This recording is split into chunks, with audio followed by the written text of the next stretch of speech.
Welcome to the Fear Not Do Right podcast. My name is Madison Cawthorn. Let's get after it. Booyah. What is up, dude? Man, thanks for coming all the way out to good old mountains in North Carolina. I couldn't miss the mountains for anything. Yeah, I'm telling you. That's one of the biggest things I've learned living in the South for the last 5 years. Granted, I've lived in Fayetteville, North Carolina. That is not a pleasant place to be. I mean, not to trash on NC, but you just miss the mountains. And especially being from Arizona where they're just right there in front of you. Yeah, and Fayetteville gets humid, it gets hot. Up in the mountains, it's always nice and cool. Right. You have all 4 seasons, everything's pretty. Autumn, all the leaves change, and you can see the leaves on the mountains. It's great. But we just got to keep the mountains. Well, it's it's a easy place to be proud of and represent like you do. I mean, you say that I'm from the mountains of North Carolina. There's just a sentiment about that just screams America. It's absolutely. You go into northwest Georgia, you got some of the Appalachian foothills. Eastern Tennessee, you got some of the Appalachian Mountains. North Carolina, you got the Appalachian Mountains. Little tiny dip down in South Carolina. All of those areas, that should just be its own state. Yeah. Just the Appalachian culture should just be its own place. Well, West Virginia's got its own Appalachian culture. It's a little bit different. Like a lot of coal, a lot of Mountain Dew, a lot of banjos, and yeah, that's about it. So anyway, so you're in the military currently Yes, I am.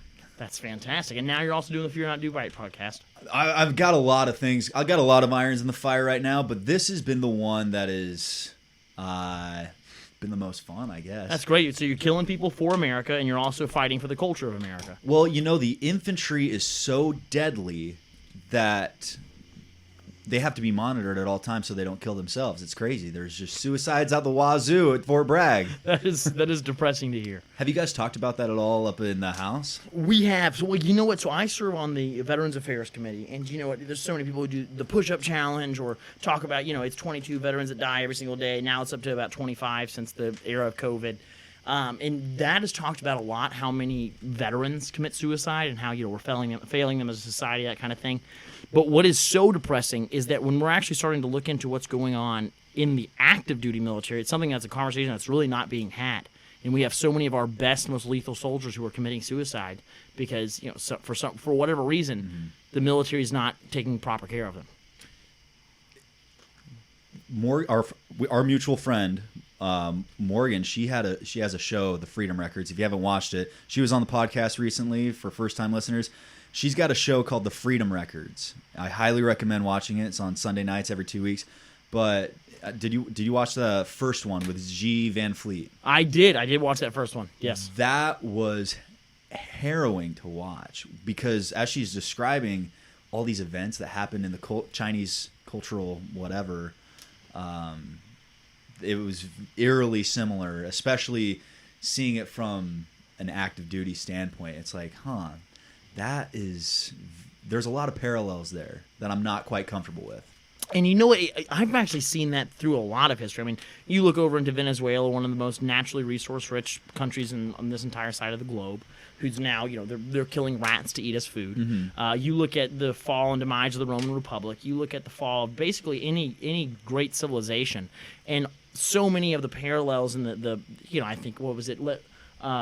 George Lucas talking about Star Wars, he's like, it's kind of like poetry, like the sequel trilogy and the prequel trilogy and the original trilogy, they all kind of rhyme. It's like poetry, and you're starting to see, and I'm starting to see that now. Especially if you study the rise and fall of the Roman Republic, and then you're starting to, if you look, it's like you imagine yourself 200 years from now looking back at America. I hope there's not going to be a book written, The Rise and Fall of the American Republic, because that is a world we don't want to live in. But we're starting to see so many of those parallels to cultures who have lost their autonomy.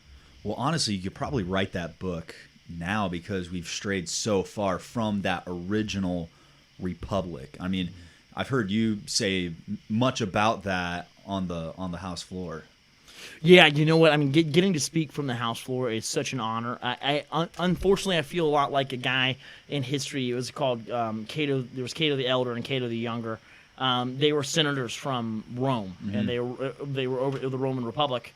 And it was right when it was falling. And to see them just kind of calling out, it's like, guys, look back what we used to be 100 years ago, 200 years ago. That is not what we are now. Like, we've strayed too far away from it. The Constitution is just being, trampled. They didn't have a Constitution then, but, it's just being trampled. They didn't have a written one.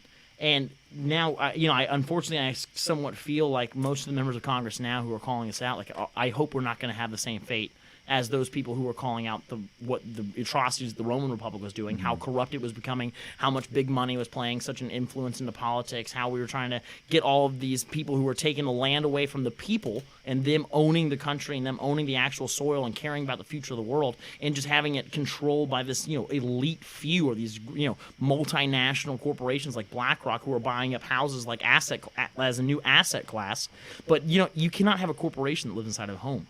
And if people don't have homes to raise their children, then they're not going to have as many children. If they don't have children, they're not going to care about the future of the country. They're not going to care about our financial liquidity. They're not going to care about, what is the state of our financial system in the country. Because they're going to say, what does it matter to me? I don't own the dirt. I don't have any children to inherit it the next generation. So, sure, I'll just let whatever happen. And, unfortunately, I believe that these elite few at the very top are just happy to say, as long as we're in command, we're happy to rule over an ash pile. Well, it's funny you mention that because, the condition, you can see the measures of conditioning happen with Netflix, Spotify. What do people own anymore? When I go to my grandma's house, there's volumes and volumes and volumes of VHSs, and it's it touches your soul. You watch those little your kid shows the old Disney flicks, and you're like, man, I remember this growing up.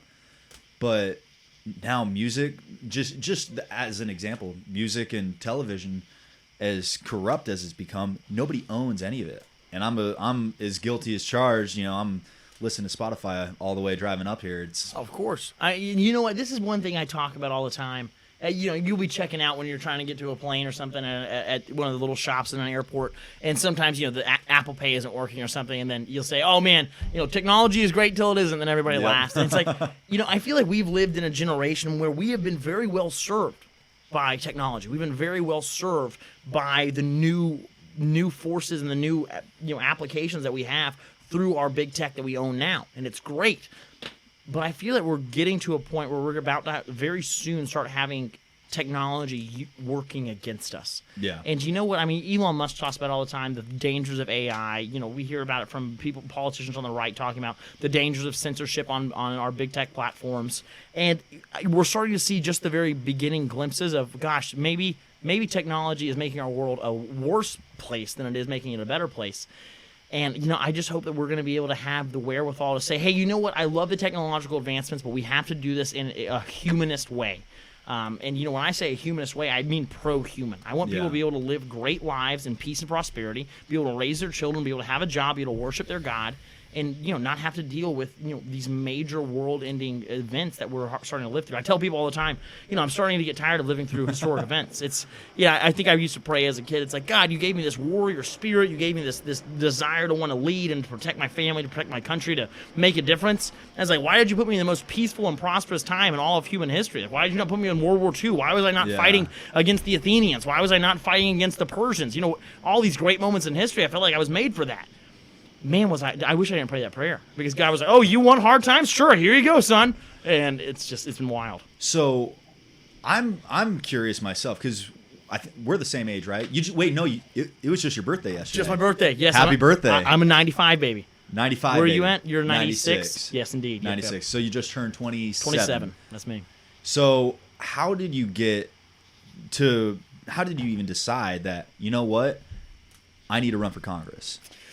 You know what the biggest thing was? I'm at a point in my life, and I've got my older brother. He's got 4 daughters. They're fantastic. Mm-hmm. I love being an uncle. It's great. But starting to watch my brother have these little girls and raise this little family that he's got, I started saying, man, that is, as a man, I think we all innately want that. We want to pass on absolutely. We want to have children, have a family of our own.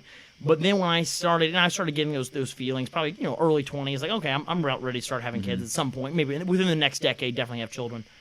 And then I started looking and taking inventory of our country, and I realized, man, we are so divided. I mean, you've got little children who are, I think it was right in the beginning of the Black Lives Matter riots, when kids were not being allowed to play sports. They didn't have, a BLM sticker on their Rydell helmet in Little League football or whatever.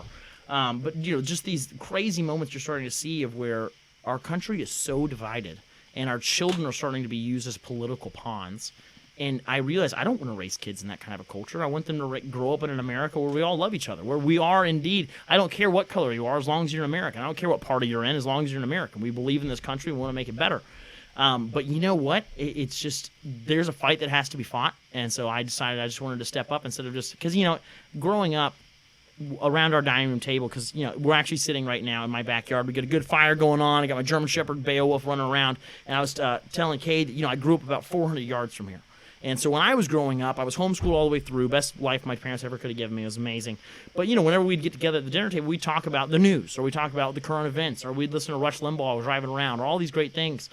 And when I started going over to people's houses, I got old at around that age, I realized most families don't do that. Most families are completely just unplugged from what's going on in the world. And man, you know what? If we do not stand up and actively fight for our rights and fight for our autonomy and our liberty, then we're going to have it all taken away from us. Because the party that just wants to be left alone will always be beaten by the party who will do anything to have power. And so that's why I used to be very libertarian growing up. I still am very libertarian. I wish we all could be libertarian. If I was living in 1805, I would say, yeah, we're all completely libertarian. But right now, to be able to fight this radicalism that's growing in our nation, I don't even want to put a label on it, but I'm willing to just stand up and say, you know what? I'm going to fight for the conservative principles. And I don't mean conservative as a political statement. I mean as the principles that have worked for the American people for generations. Those principles of you're allowed to have freedom of religion. You're allowed to assemble. You're allowed to be able to not have to ask the government permission to go to work.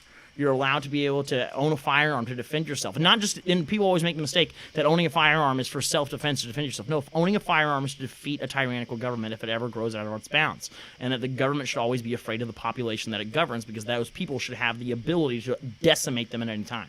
Absolutely. And so, Amen. all these principles that I want the American people and I want my children to have when they grow up. But, to be able to do that, we're going to have to take some stands. And if we think that we're going to get to this country where everyone can just be left alone, we can all be happy and joyful and prosperous, and it's not going to cost us anything personally, then we're very mistaken.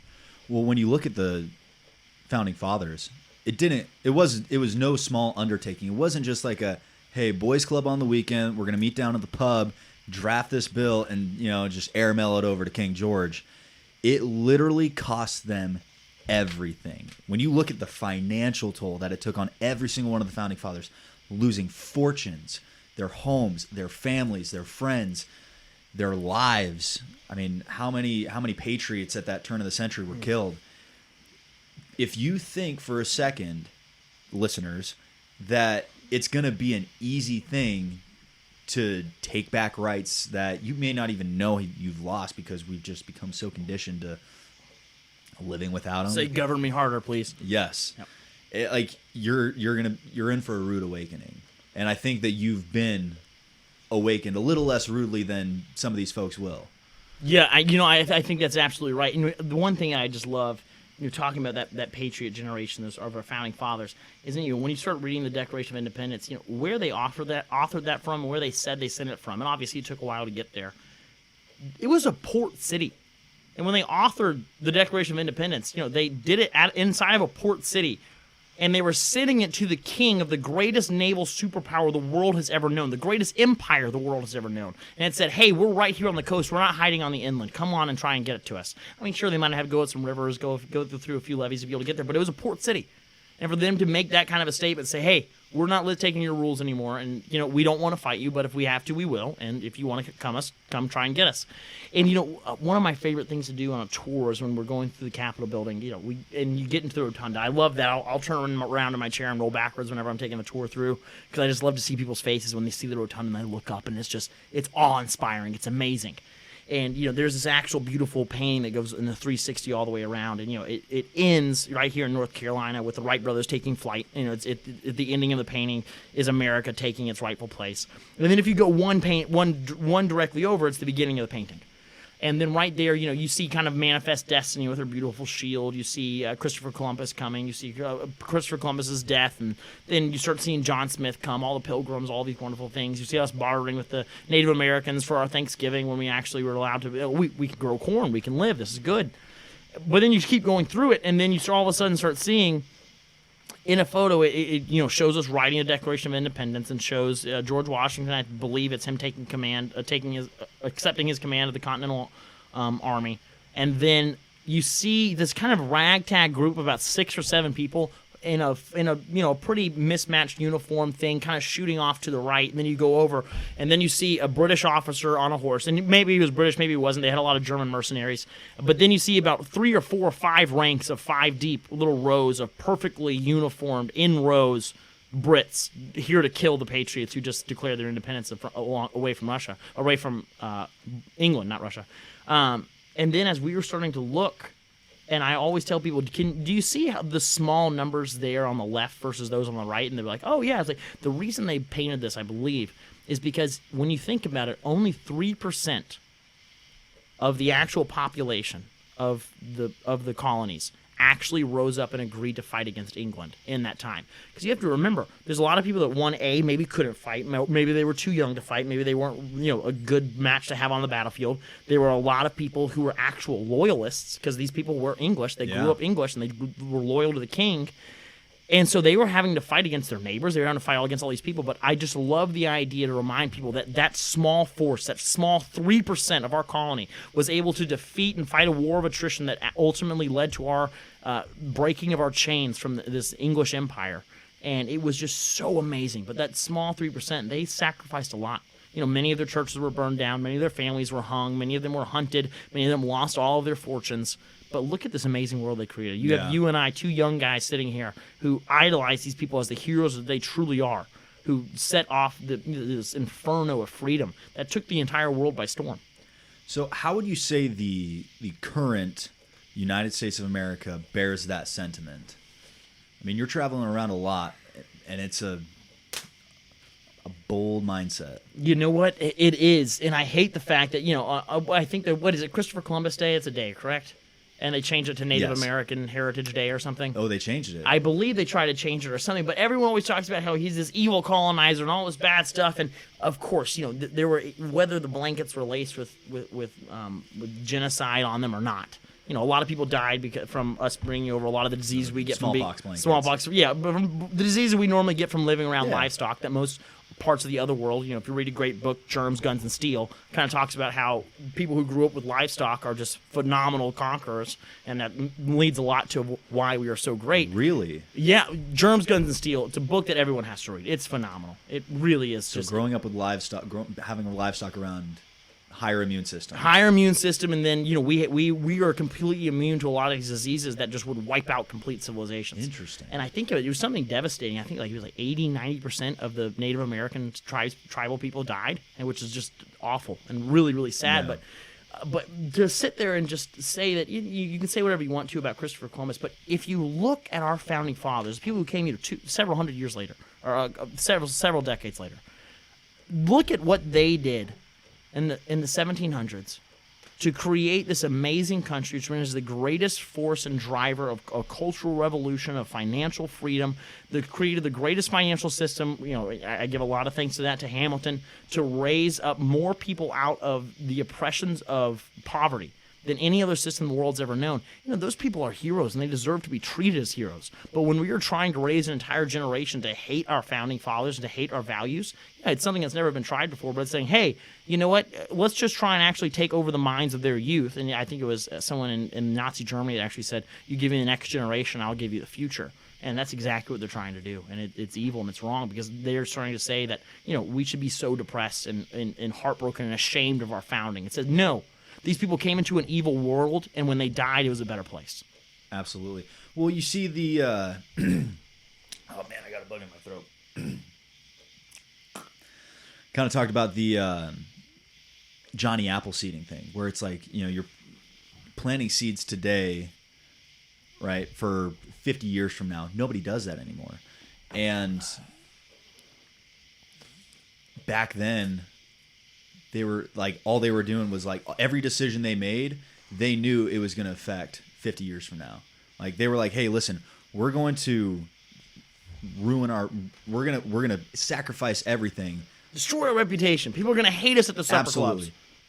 But what is it going to do for the future? And nowadays, everyone's like, I will sacrifice my children to insane clown people, not the posse, but the insane clown people that are you're finding them in schools now, and there's like, yeah, it's okay if my kid is an XYZ letter of the alphabet because I'm comfortable with it.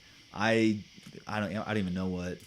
You know what? Let's just go ahead and break it down. I think our country became such a worse place when we stopped allowing people to punch each other in the face for doing stupid things. I love that Mike Tyson quote where he's like, "Everybody's got a plan." Or no. He said, "People would be a lot more respectful if you would get punched in the mouth for what you said." Like, exactly. And then people were starting to hate on him because some dude was continually messing with Mike Tyson on an airplane.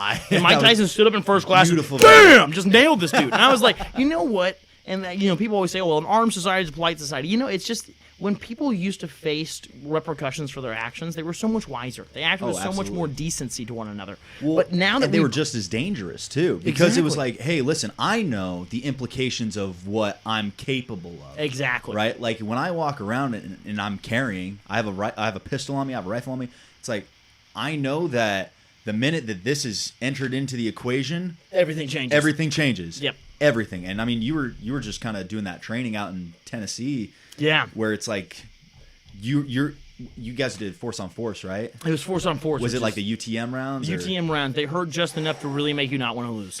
Yeah, so you understand the implications of what introducing like a firearm is to any sort of situation. Oh, exactly. Because there were so many situations. It was just so for my birthday, me and all my best friends, we went and did this training. It was force on forces in Tennessee. It was great. And there's these specially modified weapon systems that they have a different firing pin in them. You get to use your same normal AR-15, normal everyday carry, whatever you use.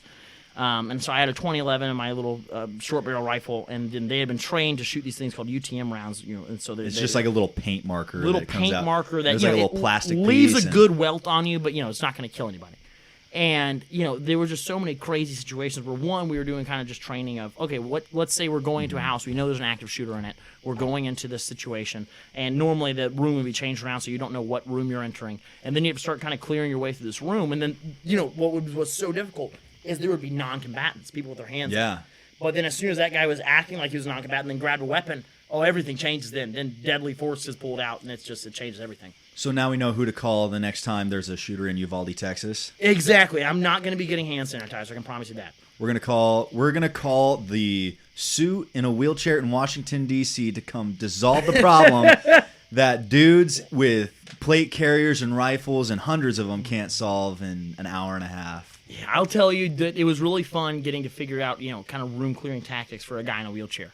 Because obviously, if I was curious about that. I'm like, dang. So if I go front force through a room, my feet will kind of flag that I'm coming into that room a half second. That's all people need to get the rifle on you, right? Before we're going through. And so it was fun to learn the way to problem solve those situations. I mean, you have this equation of speed, surprise, and violence of action. So I would imagine the violence of action has to be a lot higher. Yep. Because that's the other thing too, and this is an application. This has application to not just like shooting and tactics, but you have to work as a team. Like you're in the fight, right? Like you're abled. You're an abled person. Right.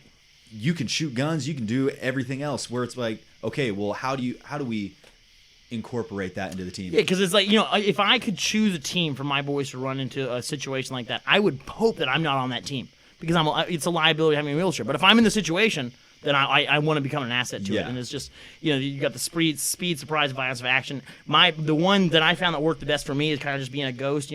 Silence, violence, silence. Yep. So just kind of very quietly. Surreptitious approach. It's surreptitious. That's so much better at surreptitious than the fast. But then everyone says, where'd the guy in the wheelchair go? Then all of a sudden, boom, pop out, everyone's dead, go away, and then once they come back, it was a really fun experience. But to those listening, if you haven't done any force on force training, highly recommend it. It's way better than hearing beep, bang, bang, bang, beep. I mean, it looks sexy on Instagram, but even just like paintball or airsoft, like. Oh man, we finished it this week. I've still got welts all over me. It was my buddies did not, they did not take it easy on me because I was in a wheelchair. So. Good. It was, which was great. But oh man, I hate being attacked from behind because it's really hard for me to do that quick turnaround. Well, see, at least you have the mental presence to be there. Whereas, like some of these new kids that were getting in, like the army and stuff, like I'm having to teach them how to shoot, and it's like, bro, like you do not need to be on this range. You not to be wearing this uniform. Like, go fix yourself. Now, what How did that bill get passed? The 1808. Yes. That blows my mind. So HR 1808 was a bill which is basically called the and this is a figurative term, the assault weapons ban, which is absurd to me that we're calling anything because if I picked up this cup right now and threw it at you, Cade, it's all of a sudden an assault cup. It's just a tool, and once you use it to assault somebody, it should be banned.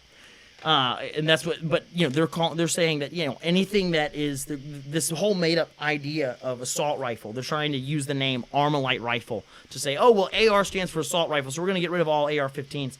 And the whole reason is just because it is so much easier to rule a disarmed population than anything else. And of course, you look at all the guns. I think Firearms Policy Coalition (FPC) they do probably the best for firearms legislation in the world. I think they're the best in the country. And if you should go look at them, they have a really great post up, a kind of a graphic walking you through everything that's gone on from when we started the very first assault weapons ban, when the National Firearms Act came into play, and just how everything was like, oh well, it's just this tiny little bump stock. Oh well, we're doing it for the kids. Oh, well, we're doing it for this, and it's all really good reasons they give you. But man, at the end of the day, we're going to lose all of our gun rights, and then these people literally. If you this is something that I hope never ever ever happens. One, because I don't ever want to be illegal for Americans to have guns. But if they are foolish enough to actually create a ban where they say we're going to have a buyback program, which was never theirs to begin with, we're going to have a buyback program, and then if you don't let us buy it back, we're going to come take them. They are setting up firefights inside of every single American household, and it's going to be a bloodbath, and it's going to end very, very, very poorly for the government. Now, is this brought up at all in the discussion? It is, yeah. No, I mean, one of my friends in North Carolina, Dan Bishop, Congressman, he is on the Judiciary Committee under Jim Jordan. He had a very wonderful job where he kind of brought up how this is completely unconstitutional. You start looking at some of my other friends, a captain from Louisiana who's now a member of Congress. He did a really fantastic job when he was talking about you were setting up firefights inside of American households. And, so this was brought up. They know what they're doing. It's been warned to them. But, at the end of the day, their agenda pushes them to do stupid things, and it's very sad. No, when you say they and agenda, is it kind of known who's swinging which way when you go into that house? And when you go on the floor and you're like, all right, we're about to vote on this thing, and you're like, okay, these are the...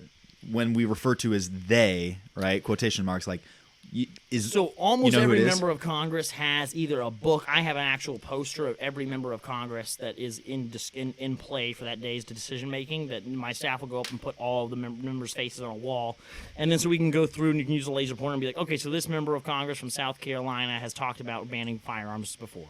And this person's a Republican, so we really need to count their votes. So let's call them. Let's try and whip their votes, see where they're leaning, and then see if there's any favors they need to vote with us.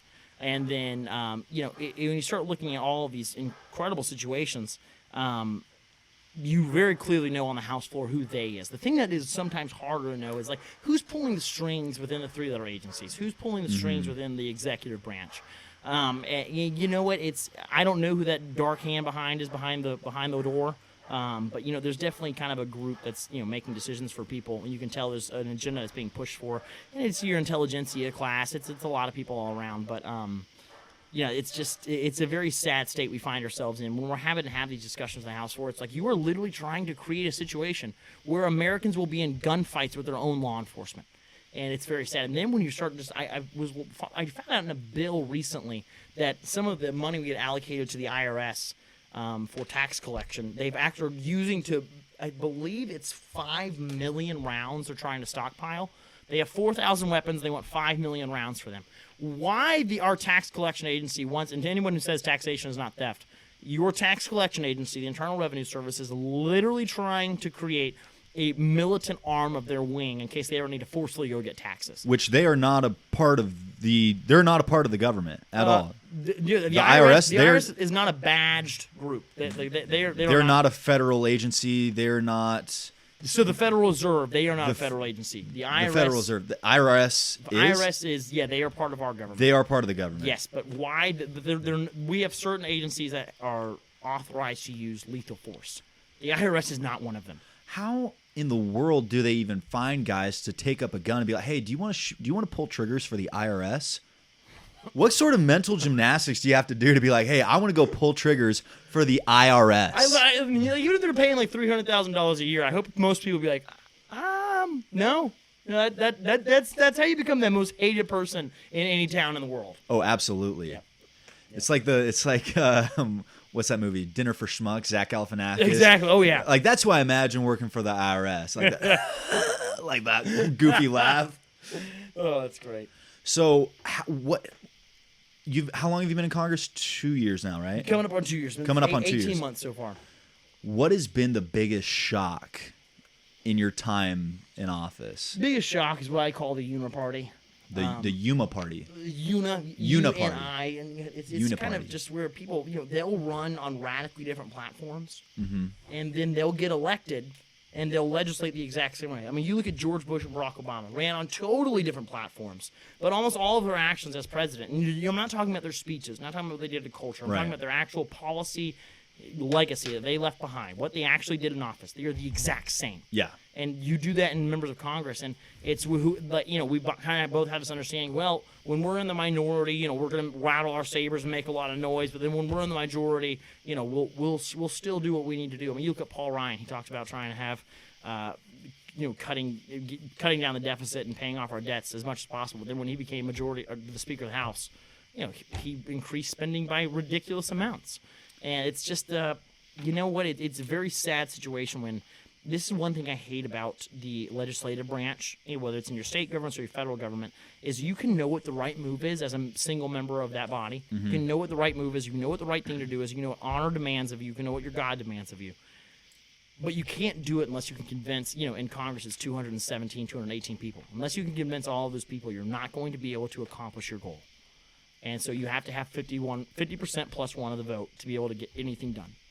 And that's a very hard place to be in, because as an executive branch, you look down at Ron DeSantis. Sometimes when he makes a decision, he'll take more hate and more attacks than anybody. But as long as you know that you're willing to put up with that and power through, you know that I can prove that I'm right by just getting this done. But most people, they're terrified of having an attack article written about them, so they won't actually make any bold stands. So having seen how the sausage is made, what needs to be done to correct that? I mean, we can vote for who is campaigning out there, but you know what? And yes, obviously get involved in our politics. Yeah. We need to try and slow down that train as much as possible. But this is the belief that I've slowly came to, and I think it's the first time I'm saying it on a public platform. Our country is not going to be saved through legislation. Legislation is not going to save the heart of man. Legislation is not going to turn around what's happened to all of our corporations and all of our campuses. It's not going to change who all of our teachers are and professors are overnight. To be able to do that, we need to create a zero-tolerance kind of society where we say, if you try and mess with our children, if you try to indoctrinate our children, whether it's for socialism, whether it's for some weird grooming shit, whatever it's for, some weird grooming crap, apologize, whatever it's for, we're not going to tolerate that. And this is one thing that I love. Ron DeSantis saw that Disney was doing that to children. He took their stock price down, by tons and tons of percentages. That's what we need to do to everyone who tries to mess with us. Crayola wants to try and indoctrinate our kids and use weird transgender kind of messaging. And it's not being transphobic. Again, like I said in the very beginning of this. Who says I'm afraid of them? I don't. But I'm super libertarian. I'm way more libertarian than a lot of members of Congress. I really am. But the second you try and want to start taking what you're allowed to do as a grown adult and start forcing it on kids in a manipulative manner, you've crossed a threshold where I said, dude, literally, if you try this on my children, I'm going to punch you in the face. Yeah. You cannot. You're not allowed to have my kids. Is that zero tolerance? Exactly. I'm not going to let you have our children. Because let's let kids be kids. Let's let them live a fun, carefree life. Let's not have them growing up to be whatever that Greta girl's name was, who's terrified that her child was being robbed of her. Who has autism? Really? Yeah. Oh, Greta no Thunberg? idea. Yeah. Yeah, she's autistic. Wow, she's very well spoken for someone with autism. Yeah, but that's kind of like the whole thing that people are upset about, where they're really using this autistic girl to just push this agenda. And I honestly, that's probably how she was able to why she's so passionate and dramatic about it. Like, you've stolen my childhood. No, you haven't. Fictional dreams of unprecedented financial aggression. Yeah, I mean, I don't care. I'll make fun of a little autistic girl on a podcast. I mean, she's wrong. You're gonna, that fire might come for you, man. Hey, I already got kicked off of YouTube. So Did you really? Yeah, my podcast with Carrie Lake got kicked off. I reposted it with Morgan's podcast and Sheriff's podcast. Got taken down like 2 seconds later. Man, you've had the American Sheriff, you had Morgan Zeggers, and you've had Carrie Lake on. Yeah, that is a phenomenal guest list, brother. Yeah, so this will be the ninth show. Well, let me ask you, just very plainly, I've listened to 2 of your podcasts so far. What would you say is your goal with Fear Not Do Right? I want any and every American who listens to this show to walk away knowing that there's something that they can do to combat all of this, right? Because, like, practical steps. For myself, there is not a damn thing I can do to stop China from their Belt and Road Initiative. I cannot stand like that dude in Tiananmen Square in front of a tank and say, no, you're stopping right there. This is the line. I can't do that. There's nothing I can do. But you know what I can do? I can raise chickens in my backyard. I can make steps to be more financially and fiscally secure. I can train, right? Force on force. I can train those around me to be better defended and better equipped for problems that will happen, right? I think they did a study that if the power were to go out in any major city in America within 24 hours, it's over. It's done. Like, that city, that society is not coming back without electricity. Like, we're talking zero electricity for, I think it's 24 hours, and it's game over. Like LA, for example, or Chicago. Yeah, like in the country, we're about 3 meals away from anarchy. In the cities, I guess it's about 24 hours. Yeah. It's crazy. You know, if that is the goal of the podcast, the best thing I can tell just the average American listening, and when I say average American, I mean just, you guys who work normal jobs, people who aren't on the Capitol Hill. You're not average anyway. I think we're the most exceptional people group on the freaking planet, and we're amazing.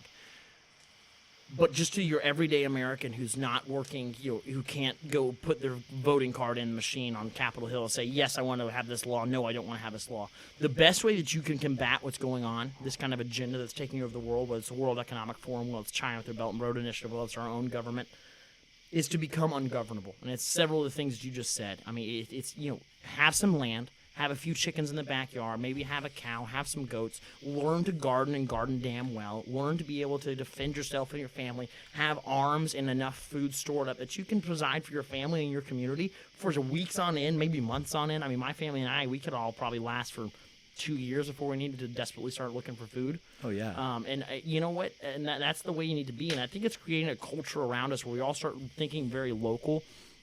And, when I went out and did that force-on-force stuff, I was like, okay, who are the guys I would call if shit were to hit the fan? Who am I going to call? And so I called the people that I would have access to, that would be around me, that we would all get to work together. And, I think that if everyone creates small communities in their own lives like that, one, it's going to create a very happy and fulfilled life. But two, it's really going to teach all of us that, you can rule yourself. I mean, we fought a war in the 1700s and literally the founding generation literally crossed a river on Christmas Eve night and went and murdered a bunch of English and German mercenaries because they wanted freedom that bad.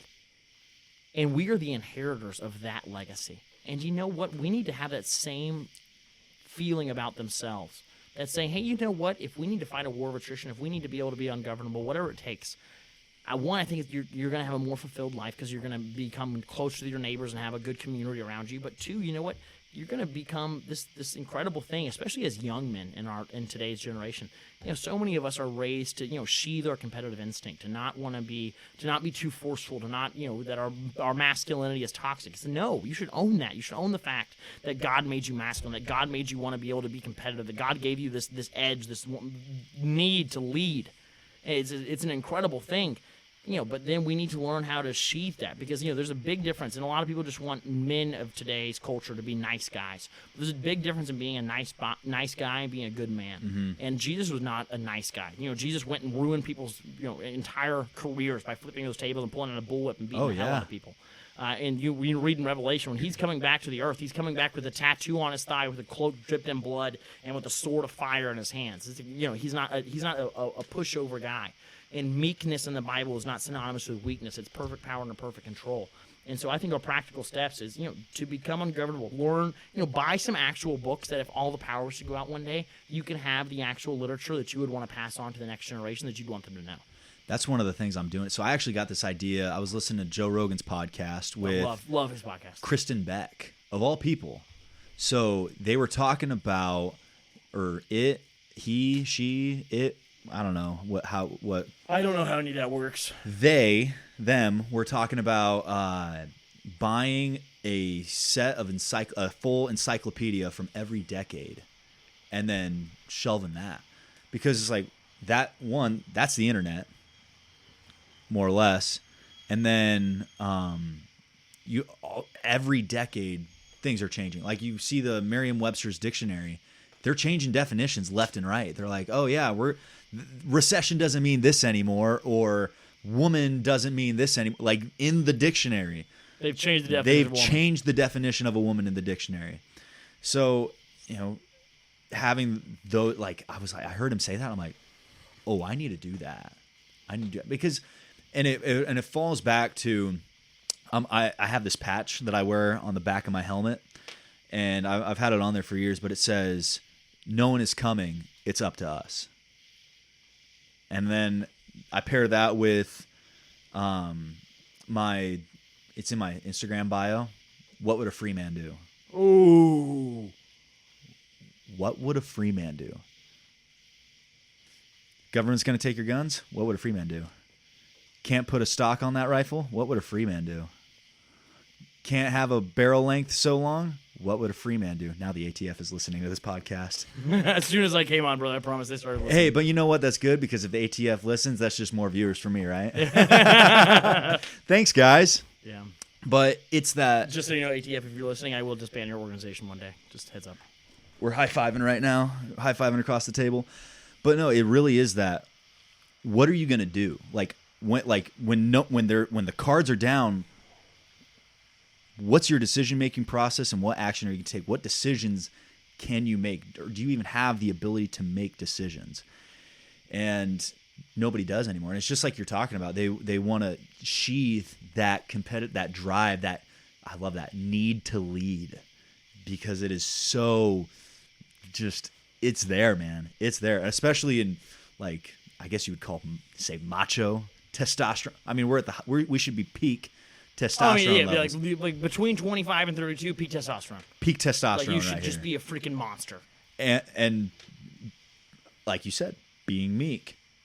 I think of it like this: when you walk into if you were to get into an altercation, right? You're carrying a pistol on yourself. It's knowing that you have a pistol on you. You could stick it in that dude's mouth and blast him away. But I'm also not afraid to be punched in the face. But you just let him yell at you. I'm not a coward. You just let him yell at you. Yep. You're just like, oh, I can handle that. I don't have to escalate this situation. I know. I'm going to walk out of here in my life. You're going to walk out of here with your life. My family's going to go home happy. You're going to walk away you may feel better about yourself because you got to scream at somebody in a situation, and I don't care. I'm going to just let you be. And that's what that sheathing it looks like.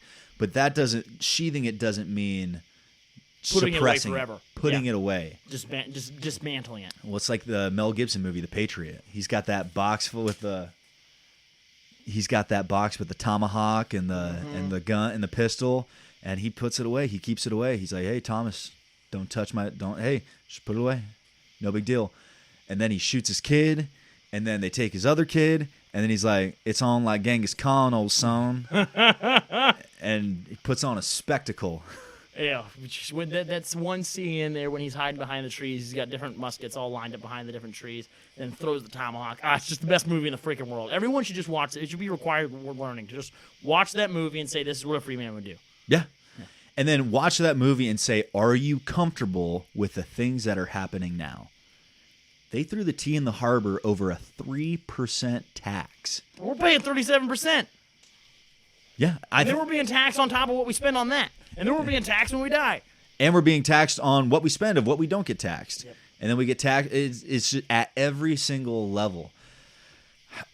Do lawmakers do they just not live in reality when it comes to that? Like, how do they? So many of them don't, and so many of them get elected as patriots. But then you know what? When you get there, you know, to be able to get certain things done in Washington because of the culture that's been created, you have to be able to play these stupid games. And it's like, oh well, I'll really try and work for my constituents when I get to this level of power because I don't have much power at this level. But then when I get to this echelon of power, you know, then I'll do it. But then you get to that echelon, it's like, oh well, when I became a chairman, I'll do that. But when I become, you know, in the leadership of my party, oh well, when I lead the entire body, and then next thing you know, you've been there 27 years and you look back and you say, man, I haven't done anything for my constituents yet. No. And then they just had a wasted seat.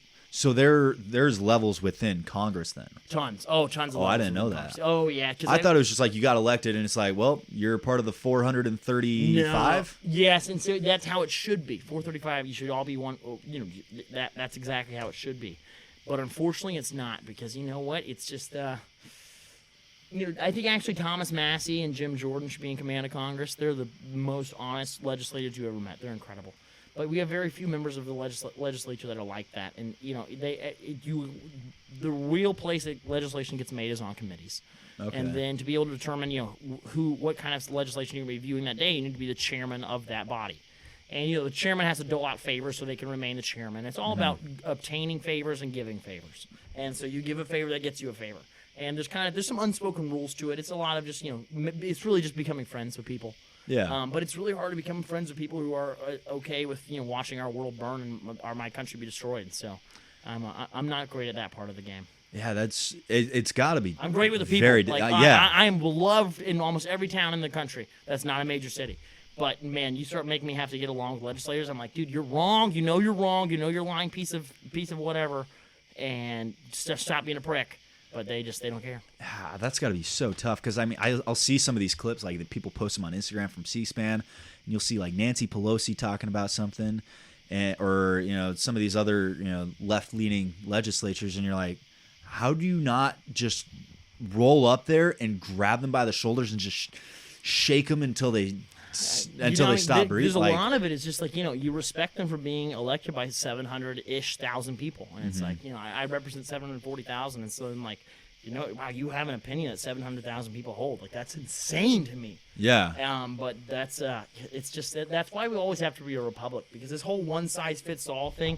I mean, you look at, you know, you look at in 2020 when they were like trying to make the exact same rules for people in major cities and very dense, condensed areas as they were for people out in the country. It's like, that doesn't make any sense. No. Like, let the people make their own personal risk assessment and decide if that jives with them or not. And yeah, it was just you know, I think the federal government just needs to really only make sure that we have great trade deals, we never get attacked, and we're just a dominant force on the entire planet. Aside from that, put the federal government out of everything. As it was intended. Right. Right? Like, you have that, like, hey, we'll organize everything when we need to, but like, man, people in AOC's district, they love her. Cool. You guys do what you want to do. Do they really? Oh, they do. It's insane. It's actually insane. She's in New York, right? She's in New York. Oh, and her constituents really do love her. She had a hard freaking primary, and she won like crazy. And so you start looking into all of this, and it's like, dude, this is why the federal government is so outdated, because my constituents despise you. So don't try and make rules for my constituents. Yeah. And so it's just the federal government needs to be like, we should all be so unchecked in on with what's going on in Washington, because we just should vote on if we're going to war, what kind of spending we need to do with the tax money that we've raised, and then be able to live below our means and really let your governors and your state legislatures be able to determine just about everything, because they know what you need in your state.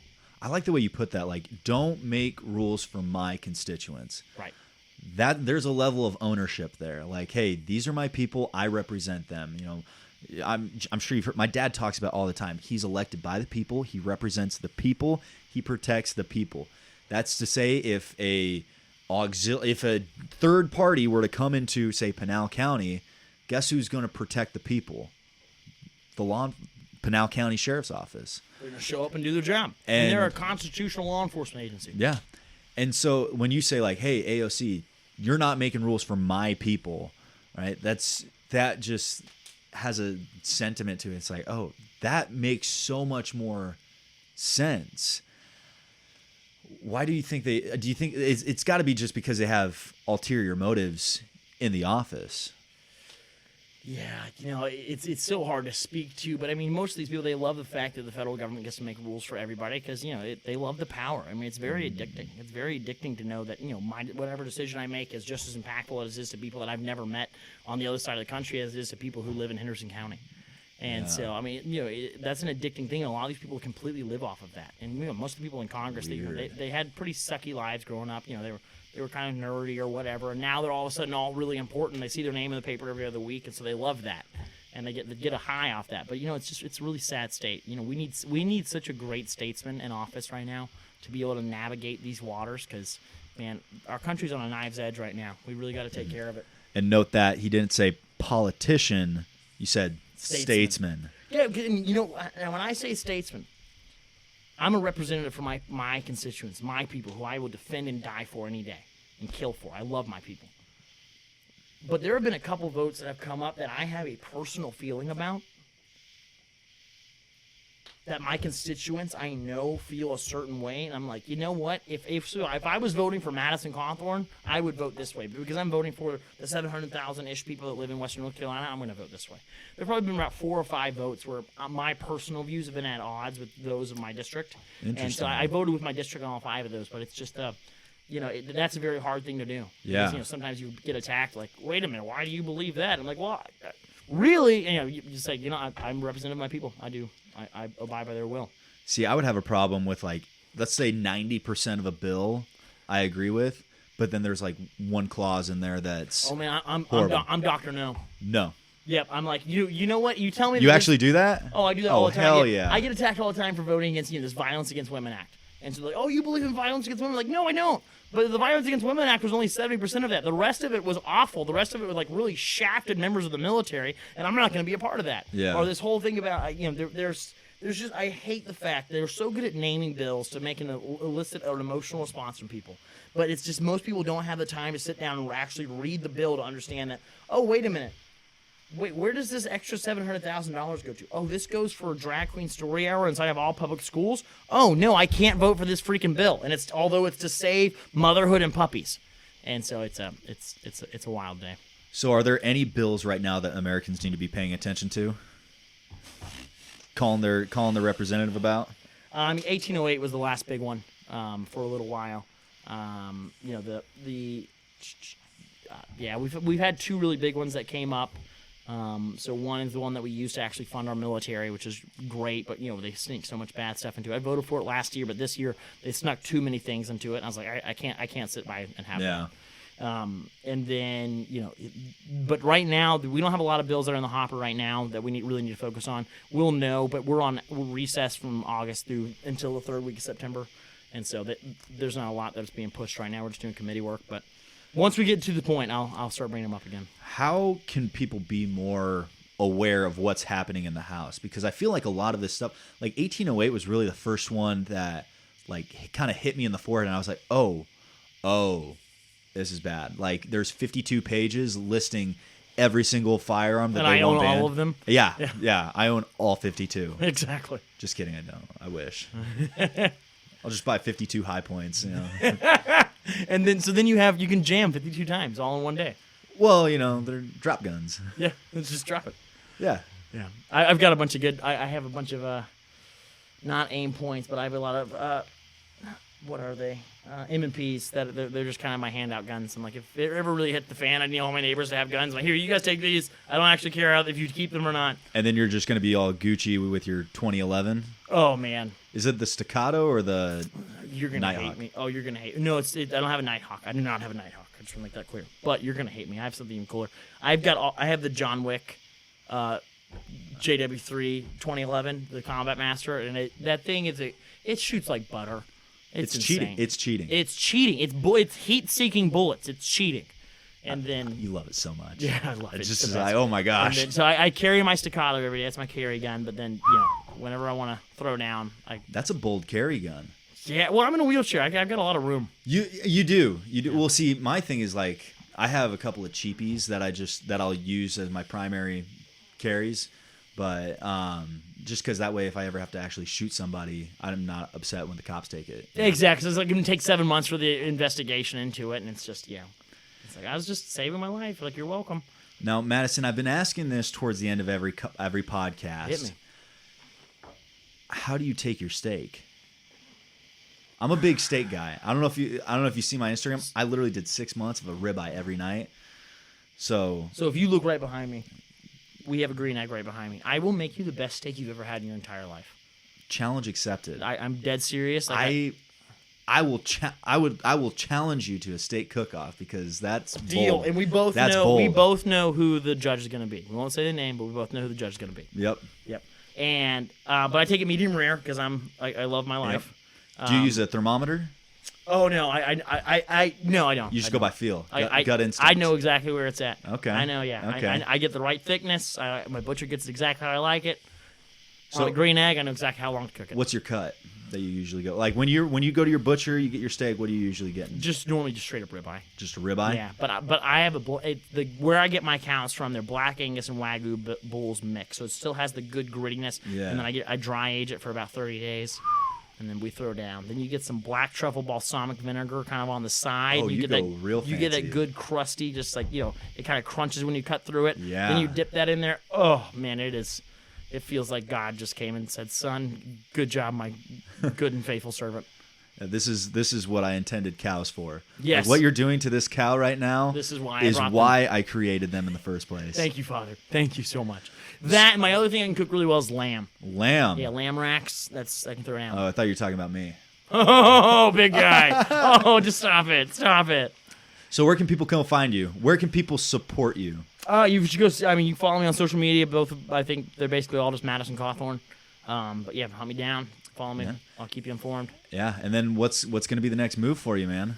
Man, life is coming fast. I'm really looking forward to having kids, though. So yeah, I think I'm focusing on that right now. Heck yeah. Yes, want to start a little family. Have some fun with that. Yeah. Well, awesome. Well, thanks for having me out here, man. Well, it's been an honor, man. Amazing. Thanks for coming out and seeing me in Henderson County. Yeah, and if you guys want to support the podcast, go to fearnotdoright.com. We got a lot of great merch. We got some new stuff coming out really soon, so be excited for that. And give us a follow on social media at fearnotdoright. And until next time.